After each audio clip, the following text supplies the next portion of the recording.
There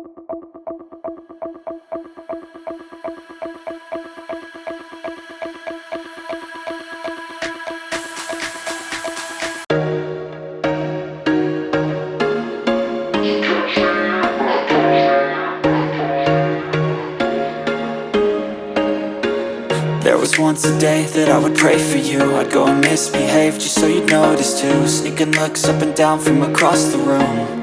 And damn, what a hell of a view. നമസ്കാരം കൂട്ടുകാരി, എല്ലാവർക്കും abcreationലേക്ക് സ്വാഗതം. നിങ്ങൾ ആദ്യമായിട്ട് എൻ്റെ ചാനലാണെങ്കിൽ ഒന്ന് സബ്സ്ക്രൈബ് ചെയ്യുക, കൂടാതെ ബെല്ലൈക്കണും കൂടി ഒന്ന് ക്ലിക്ക് ചെയ്യുക. ക്ലാസ്സും അതുപോലെ തന്നെ വർക്കൊക്കെ ആയിരുന്നാണ് ഗൈസ് വീഡിയോ ഇടാൻ ലേറ്റ് ആവുന്നത്. ഇന്നത്തെ വീഡിയോ നമ്മൾ നോക്കാൻ പോകുന്നത് ഫോട്ടോഷോപ്പ് ബേറ്റയിലെ കുറച്ച് ഇൻട്രസ്റ്റിംഗ് ആയിട്ടുള്ള ഫീച്ചേഴ്സൊക്കെയാണ് ഗൈസ്. നമുക്കതെങ്ങനെയാണ് ചെയ്യണമെന്ന് നോക്കാം. Without wasting any more time, let's get start. നമുക്ക് ഈ ബേറ്റ ഫോട്ടോഷോപ്പ് വെച്ച് ചെയ്യാൻ പറ്റുന്ന കുറച്ച് കാര്യങ്ങളൊക്കെ നമുക്ക് ട്രൈ ചെയ്ത് നോക്കാം. അതിനുവേണ്ടി നിങ്ങൾ തന്നെ ബേറ്റ ഫോട്ടോഷോപ്പ് ഓപ്പൺ ചെയ്യും. ഞാനിവിടെ ഓൾറെഡി ഓപ്പൺ ചെയ്ത് വെച്ചിട്ടുണ്ട് ഗൈസ്. നമുക്ക് ഇമേജസ് ഫസ്റ്റ് എങ്ങനെ എക്സ്റ്റെൻഡ് ചെയ്യാൻ നോക്കാം. ഇനി ഞാൻ ഒരു വെഡ്ഡിങ്ങിൻ്റെ ഇമേജാണ് എടുത്തേക്കുന്നത്. അത് ഡ്രാഗ് ചെയ്ത് നമ്മുടെ ബേറ്റ ഫോട്ടോഷോപ്പിലിടാം.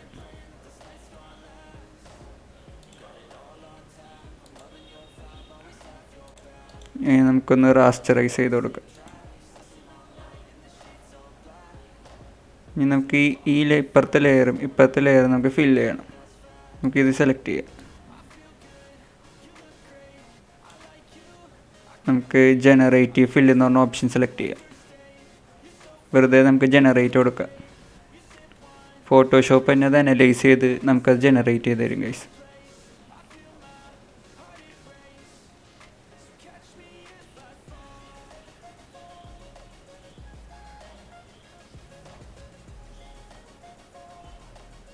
നല്ല പെർഫെക്റ്റായിട്ട് ജനറേറ്റ് ചെയ്തിട്ടുണ്ട്.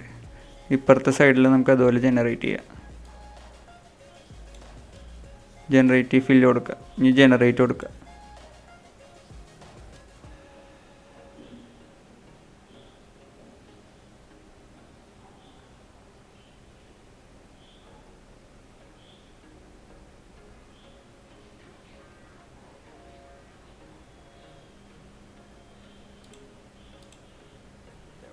വളരെ പെർഫെക്റ്റായിട്ട് ജനറേറ്റ് ആയിട്ടുണ്ട് ഗൈസ്. നോക്കിയാൽ തന്നെ കാണാൻ സാധിക്കും. പെർഫെക്റ്റായിട്ട് വന്നിട്ടുണ്ട് ഗൈസ്.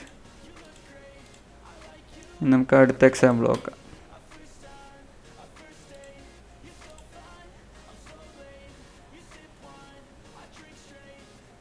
അടുത്ത ഇമേജ് ഓപ്പൺ ചെയ്യാം.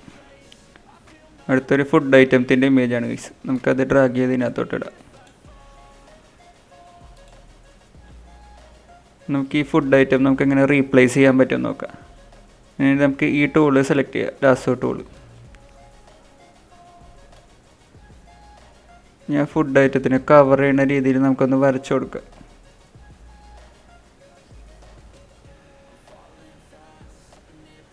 ഏകദേശം വരച്ചിട്ടുണ്ട് ഗൈസ്. ഇനി നമുക്ക് ജനറേറ്റീവ് ഫില്ല് കൊടുക്കാം. ഞാൻ ഇവിടെ ചിക്കൻ ബിരിയാണി എന്നാണ് ഗൈസ് അടിക്കണം.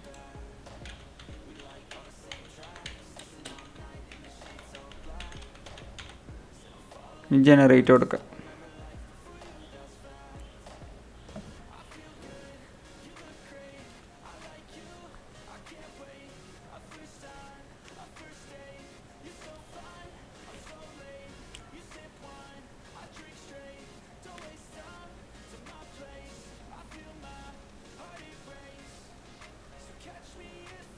നല്ല പെർഫെക്റ്റായിട്ട് ജനറേറ്റ് ആയിട്ട് നമുക്ക് വേറെ മോഡൽസ് നോക്കാം. സൂപ്പറായിട്ട് തന്നെ വന്നിട്ടുണ്ട് ഗൈസ്.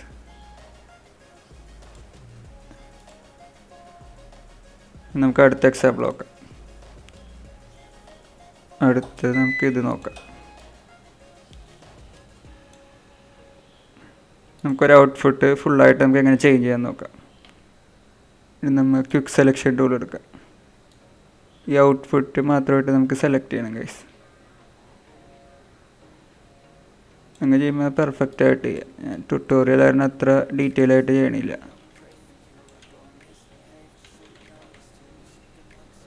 നമുക്ക് സാരിയിൽ നിന്ന് അടിക്കാം. ജനറേറ്റ് കൊടുക്കാം.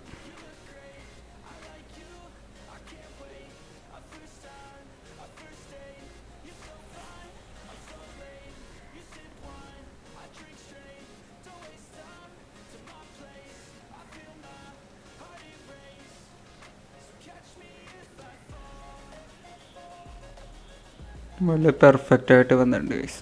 നോക്കിയാൽ കാണാൻ സാധിക്കും, വളരെ പെർഫെക്റ്റായിട്ടത് സാരി പോലെ തന്നെ ആക്കിയിട്ട് ഒറിജിനൽ ഇമേജും ഇതും വെച്ച് നോക്കി നമുക്ക് കാണാൻ സാധിക്കും.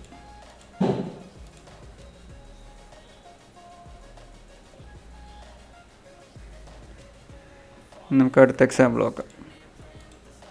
അടുത്ത് നമുക്കൊരു ബാക്ക്ഗ്രൗണ്ട് എങ്ങനെ റീപ്ലേസ് ചെയ്യാൻ നോക്കാം.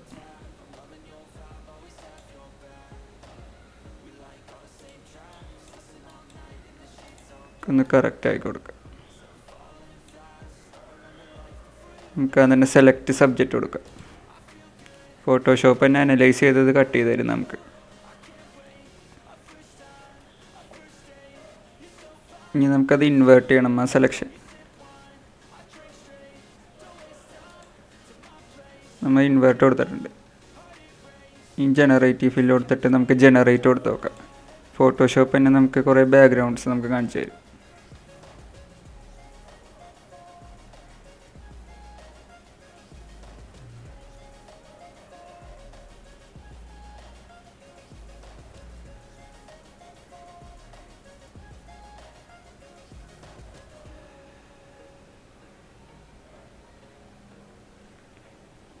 നല്ല പെർഫെക്റ്റായിട്ട് ജനറേറ്റ് ചെയ്തിട്ടുണ്ട് ഗൈസ്.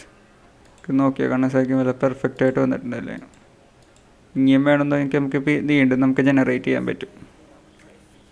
ഇനി നമുക്ക് അടുത്ത എക്സാമ്പിൾ നോക്കാം. അടുത്ത് നമുക്കൊരു ഹെയർ എങ്ങനെ നമുക്ക് ആഡ് ചെയ്യാൻ നോക്കാം.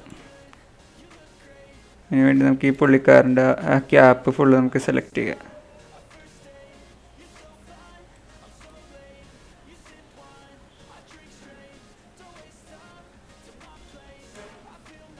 ഇനി നമുക്ക് നേരെ ജനറേറ്റീവ് ഫില്ലിൽ പോവാം. നമുക്ക് ലോങ് ഹെയർ എന്നടിക്കാം. നമുക്ക് ജനറേറ്റ് കൊടുക്കാം.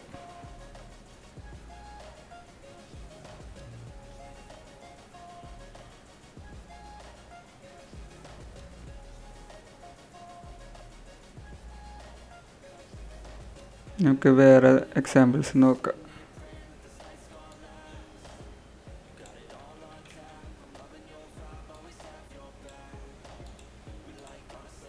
പെർഫെക്റ്റായിട്ട് തന്നെ വന്നിട്ടുണ്ട് ഗൈസ്. ഇത് വെച്ച് നമുക്ക് കുറേ കാര്യങ്ങൾ ഇതുപോലത്തൊക്കെ ചെയ്യാൻ പറ്റും. നമ്മുടെ വർക്ക് ഫ്ലോയിനെ കുറച്ചും കൂടി സ്പീഡാക്കാൻ നമുക്ക് ഈ ബേറ്റ വെർഷൻ ഓഫ് ഫോട്ടോഷോപ്പ് വെച്ച് കാണാൻ സാധിക്കും.